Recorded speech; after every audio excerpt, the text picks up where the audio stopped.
சப்பாத்திக்கு கோதுமை மாவு தேவைங்க. ஃபஸ்ட்டு கோதுமை மாவு போட்டுக்கணும். கோதுமை மாவு எவ்வளோ சப்பாத்திக்கு மாவு வேணுமோ அவ்வளோ கோதுமை மாவு போட்டு ஒரே ஒரு சிட்டி உப்பு, ரொம்ப வேண்டாம். வேணா காய்கறி அதிலே உப்பு போடுவோம். அதனால் கரெக்டாக இருக்கும்.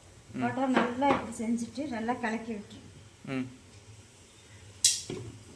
என்னமோ வந்துச்சு கலக்கின பிறகு நல்லா இல்லை அப்படியே கலக்கும் ஏதோ வந்துச்சு. அது என்னது எதோ இருக்குதான்னு பார்த்துக்கணும். மாவு கட்டி கட்டியாக இருக்கலாம், அதெல்லாம் இல்லாமல் இருக்கிற மாதிரி பார்த்துக்கணும். அதுக்கப்புறம் நல்லா உப்பெல்லாம் நல்லா கலன பிறகு தண்ணி எப்போவுமே உடனே நிறையா ஊற்றக்கூடாது.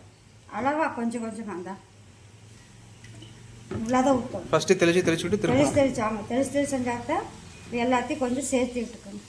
மாவு தண்ணி எல்லாம் மிக்ஸ் ஆகிற மாதிரி இந்த எல்லாமே மிக்ஸ் ஆன வர இன்னும் கொஞ்சம் இப்போ நல்லா தண்ணியான வர்றது இன்னும் கொஞ்சம். எவ்வளோ தூரம் கம்மியாக தண்ணி எடுக்கிறீங்களோ நிறையா தண்ணி இழுக்கு, சப்பாத்தி நல்லா சாஃப்டாக வரும். ஒட்டுமொத்தமாக தண்ணி ஊற்றிட்டோம்னா மாவெல்லாம் அப்படியே கொலன்னு ஆயிடும். அதனால் முடிஞ்ச அளவுக்கு தண்ணி கொஞ்சம் கொஞ்சமாக ஊற்றி பாருங்கள். நிறையா தண்ணி இழுக்கு, ஒரு சப்பாத்தி நல்லா சாஃப்டாகவும் வரும். கையில் ஒட்டாமல் பாத்திரத்தில் ஒட்டாமல் அழகாக வந்துடும்.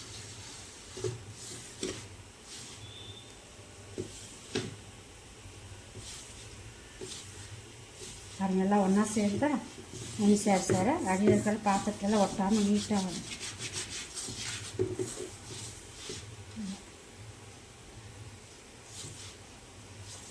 இப்போ இன்னும் கொஞ்சம் தண்ணி ஊற்றும். எவ்வளோ முடிஞ்சாலும் கம்மி தண்ணி ஒட்டுமொத்தமாக தண்ணி ஊற்றிட்டோம்னா அவ்வளோதான், சப்பாத்தி வராது.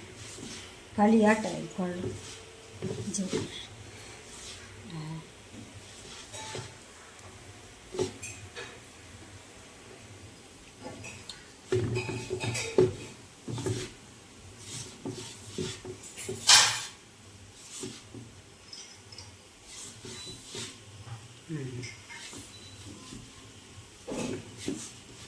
கத்திரம் எவ்வளோ தண்ணி ஊற்றுறோம். நமக்கு கொஞ்சம் கொஞ்சமாக தண்ணி என்னதான் அவசரப்பட்டாலும் தண்ணி உடனே ஃபுல்லாக ஊற்றிடக்கூடாது, கொஞ்சம் கொஞ்சமாக ஊற்றிட்டு வரணும். கரெக்டாக அளவாக கொஞ்சம் கொஞ்சமாக ஊற்றினீங்கன்னா நிறையா தண்ணி இதாகும், உறிஞ்சு. இல்லைன்னா கம்மி தண்ணியிலேயே. சரி, சப்பாத்தி என்ன ஸ்டைலு? என்ன ஸ்டைலு? பரோட்டா ஸ்டைல் ஆட்டம் வரும், சாஃப்டாக. ராஜஸ்தானா, குஜராத்தா, யூபி, உத்தரப்பிரதேஷ். இந்த மாதிரி மாவு பிசைஞ்சிட்டு இப்போ பாருங்கள், இன்னொரு வருது. ஆனால் கொஞ்சமாக தண்ணி பாரு, என் கையிலே முட்டாது, என் பாத்திரத்துலேயே முட்டிச்சார். அவ்வளோதான், அமுத்தி அப்போ இப்படியே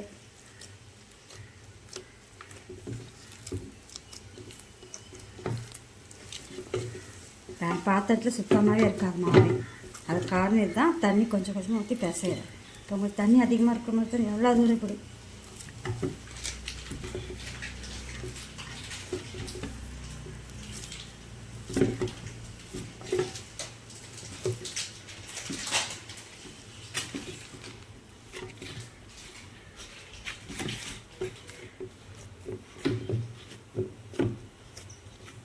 அஞ்சு நிமிஷம் 10 நிமிஷமாவது மாவு இப்படி பிசைஞ்சிட்டே இருந்தீங்கன்னா நல்லா சாஃப்டாகிடும், நல்லா எந்திரிக்கும். செஞ்சாலும் சப்பாத்தி நல்லா புசு புசு நல்லா வரும்.